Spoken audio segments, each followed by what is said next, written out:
Hello and welcome back. This is Saxon Math Lesson 58, Probability and Chance. We live in a world full of uncertainties. What is the chance of rain on Saturday? What are the odds of winning the big game? What is the probability that I will roll the number needed to land on the winning space? The study of probability helps us to assign numbers to uncertain events and compare the likelihood that various events will occur. Events that are certain to occur have a probability of 1. Events that are certain not to occur have a probability of 0. If I roll a number cube whose faces are numbered 1 through 6, the probability of rolling a 6 or less is 1. The probability of rolling a number greater than 6 is 0, because there are no 7s or higher. Events that are uncertain have probabilities that fall anywhere between 0 and 1. The closer to 0 the probability is, the less likely the event is to occur. The closer to 1 the probability is, the more likely the event is to occur. We typically express probabilities as fractions or as decimals. So uncertain to not occur would be 0. Unlikely to happen could happen to fall in between 0 and 1/2. Likely to happen, the probability of something occurring over half means it would be likely, and it's certain to occur means it's 1. In this lesson, we'll practice assigning probabilities to specific events. The set of possible outcomes for an event is called the sample space. If we flip a coin once, the possible outcomes are heads or tails, and the outcomes are equally likely. So the sample space is simply heads and tails, because there's only 2 options, heads or tails. Using abbreviations, we might identify the sample space as H for heads and T for tails. If we flip a coin twice and list the results of each flip in order, then there are 4 equally likely possible outcomes. So for example, you could have heads and then heads, heads and then tails, tails and then heads, and tails and then tails. Imagine you spin the spinner below once. The spinner could land in sector A, or in sector B, or in sector C. Since sector B and C have the same area, landing in either one of these is equally likely. Since sector A has the largest area, we can expect the spinner to land in sector A more often than in either sector B or C. So what is the sample space for the experiment? So in this case, you would see that it's A, B, or C in this particular one. Are the 3 outcomes equally likely? Why or why not? Well, the answer would be no, because A is considered to be half as much as B and C. So half of the whole is A, and 1/4 of the whole is B, and 1/4 of the whole is C. So the probability of a particular outcome is the fraction of spins we expect the result in that outcome. If we spin the spinner many times, since sector A takes up half of the area, the probability that the spinner will land on A is half, or 5/10. In terms of area in sector B, that's half the size of sector A, or half of half. Sector B takes up 1/4 of the area of the spinner. Therefore, the probability that the spinner will land on sector B is 1/4, or 25/100. The probability this is also the probability of the spinner landing on sector C. Since sector C and B are equal in size, we know that the spinner is certain to land in one of the sectors, so the probabilities of the 3 outcomes must add up to 1. So 1/2 was for A, this would have been either B or C. So if you were to add 1/2 plus 1/4 plus 1/4, that's the same as 5/10 plus 25/100 plus 25/100, and both of those equal 1. So if you were to add the fraction or the decimal format, it would all add up to 1. If we spin the spinner a large number of times, we'd expect about half of the spins to land in sector A, about 1/4 of those spins to land in sector B, and about 1/4 of the spins to land in sector C.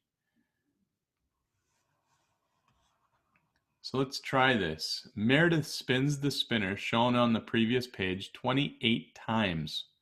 How many times can she expect the spinner to land in sector A? So remember, in sector A, that was half. So the probability is half. So if she spins it 28 times, it's 28 times half. So if we were to multiply that out, we'd notice that we'd have 28 over 1, or sorry, 28 over 2, which is the same as 14. So we would expect A to result in 14 times. In letter B, that one was 1/4. So if we took 1/4 times 28, that's the same as 28 divided by 4, which is 7. So for B, we should have 7. And for C, it's the same amount. It should be 7 as well. So you have 7 is what the expected probability is after spinning it. Well, the probability is 1/4, but the expected outcome is to have reached that 7 times if spun 28 times. So the spinner should land in sector A about half of the 28 times. Instead of multiplying the fraction half, we can simply divide by 2. 28 divided by 2 is 14. The spinner should land in sector B about 1/4 of the time. We could divide that by 4 and get 7, and the same with C. It would be very unlikely for the spinner to never land in sector A in 28 spins. In 28 spins, it also would be very unlikely for the spinner to always land in sector A. It would not be unusual, however, if the spinner were to land 12 times in sector A as opposed to 14, or 10 times in sector B and 6 times in sector C. It is important to remember that probability indicates expectation. Actual results may vary. In the language of percent, we expect the spinner to land in sector A roughly 50% of the time, and we expect it to land in each of the other sectors roughly 25% of the time. When we express probability as a percent, it's simply called chance. So just naming this as a percent, so this would be 50%, it now becomes a chance. As a probability, it's a fraction or a decimal.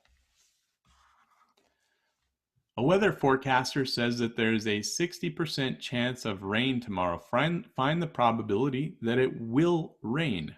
So since they're asking for probability, probability has to be a fraction or it needs to be a decimal. And right now it's in chance format because it's in percentage. Percent is, you've got the numerator there, 60. 60% is the numerator. 60 is the numerator. 100 would be the denominator. So there's your fraction, but it needs to be reduced. Both of these could be taken off. Now we have 6/10, but now I have to remember 6 is divisible by 2, 10 is divisible by 2, and I'd end up with 3 in the numerator and 5 in the denominator. So my probability that it will rain tomorrow is actually 3/5. So that's the probability that it will rain. And remember, the chance is just the percentage. It's a 60% chance. Okay, so to find the probability that it will rain, you just simply convert the chance 60% to a fraction and a decimal. The complement of an event is the opposite of the event. The complement of event A is not A. Consider the probability of rain, for example. We are certain that it will either rain or not rain. The probabilities of these two possible outcomes must total 1. Subtracting the probability of rain from 1 gives us the probability that it will not rain. So the probability that it will either rain or not rain is going to be 1. If we were to subtract the probability of rain 6/10 or 60% chance, here's the probability 6/10, you can see that you would end up with 4/10 or 2/5 is the probability that it will not rain. So you can express that as either 2/5 or 4/10.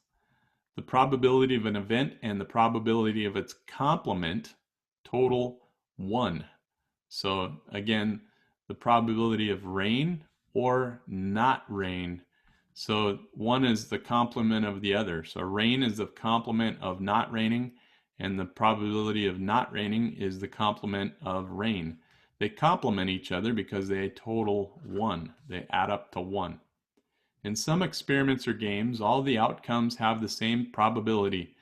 If this is true, we flip a coin. The probability of the coin landing heads up is 1/2, and the probability of the coin landing tails up is also 1/2.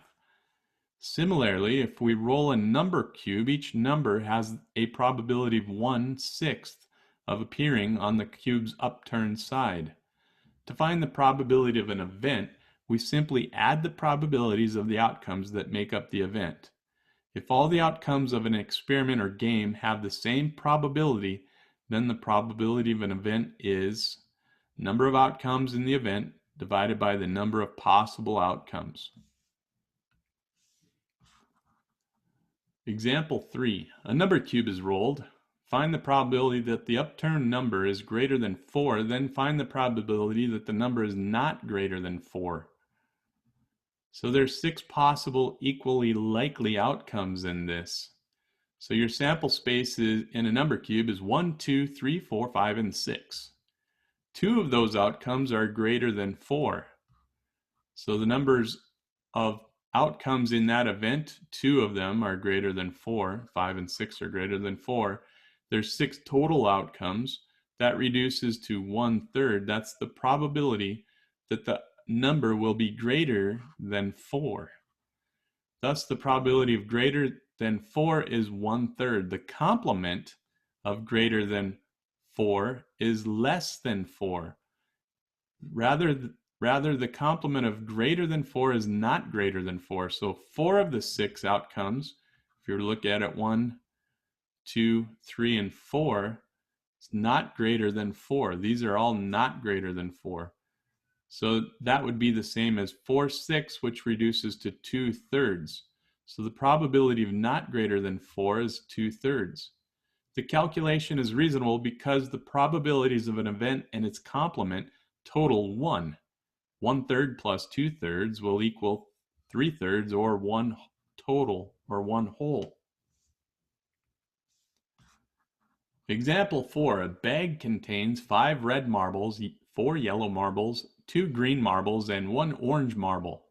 Without looking, Brendan draws a marble from the bag and notes its color. What is the probability of drawing red?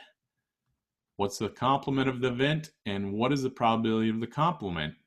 So in this, there are 12 possible outcomes in Brendan's experiment. Each marble represents one outcome. The event we are considering is drawing red marble. Since 5 of the possible outcomes are red, we see that the probability that the drawn marble is being red is 5 out of the 12. 5 red marbles out of 12 total marbles. The complement of drawing red is not red, and it can be found by subtracting 5/12 from 1. And remember, 1 would be the same as 12/12. So if you took 12/12 minus 5/12, you'd end up with 7/12 as the complement. So the probability of not red would be 7/12. Example 5. In the experiment in example 4, what's the probability that the marble Brendan draws is a primary color? So red and yellow are primary colors. Green and orange are not. Since 5 possible outcomes are red and 4 of them are yellow, the probability that the drawn marble is a primary color is 5 plus 4 equaling 9 out of 12 possible marbles, which reduces, because both of these are divisible by 3, to 3/4. All right, let's try a few of these using. Juan is waiting for the roller coaster at an amusement park.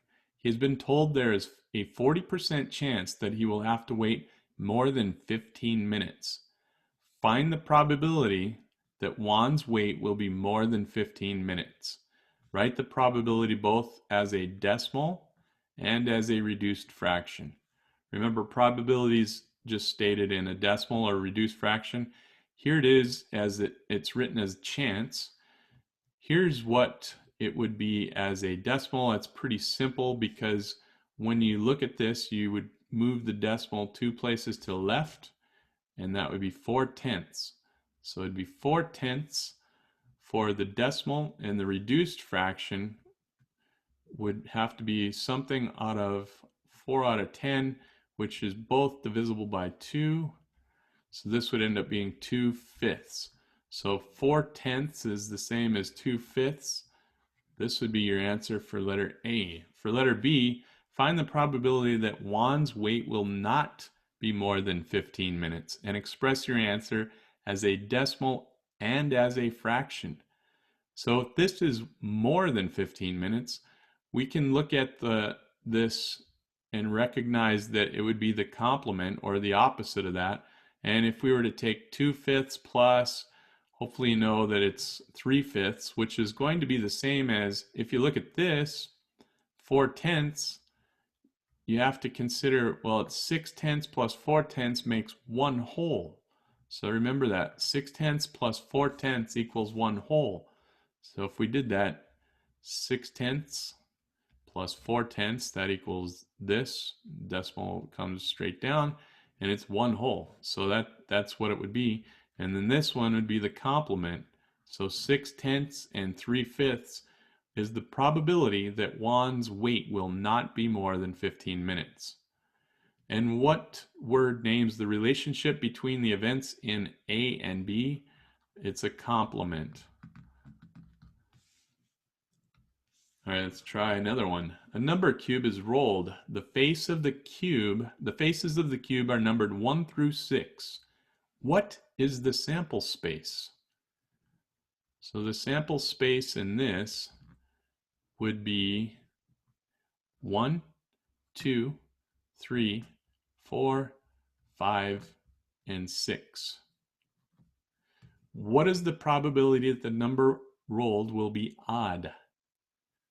So looking at what the odd numbers are, if you were to list these out, you can see that there are 1, 3, 5.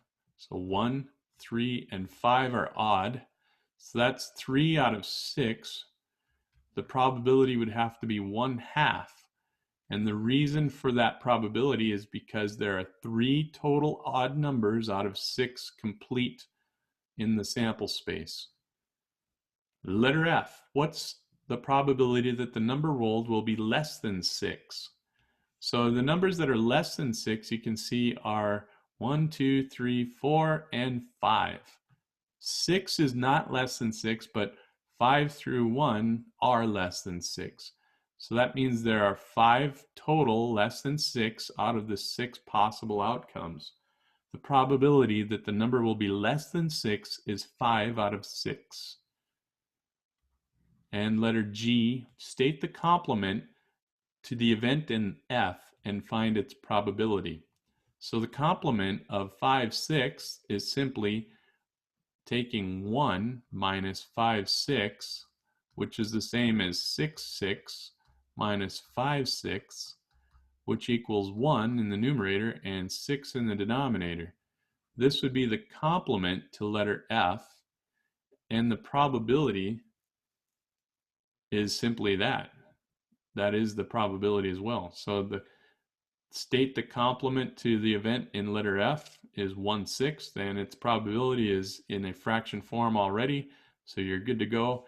If you wanted to have it as a decimal, you'd have to do 1 divided by 6, and I would just put a couple decimals or a couple zeros on the end of that, and the 6 would go in there one time. This would be 6, that'd be 4, bring that 0 down, 46, you got 6 there. This would be 36. I'd end up with 4 there. So you'd keep going and go on to infinity. This decimal would be repeating forever and ever. So I wouldn't write it as a decimal. It's just asking for it as a probability anyway. You can use decimals or fractions, but in this case, fraction will be easier to use.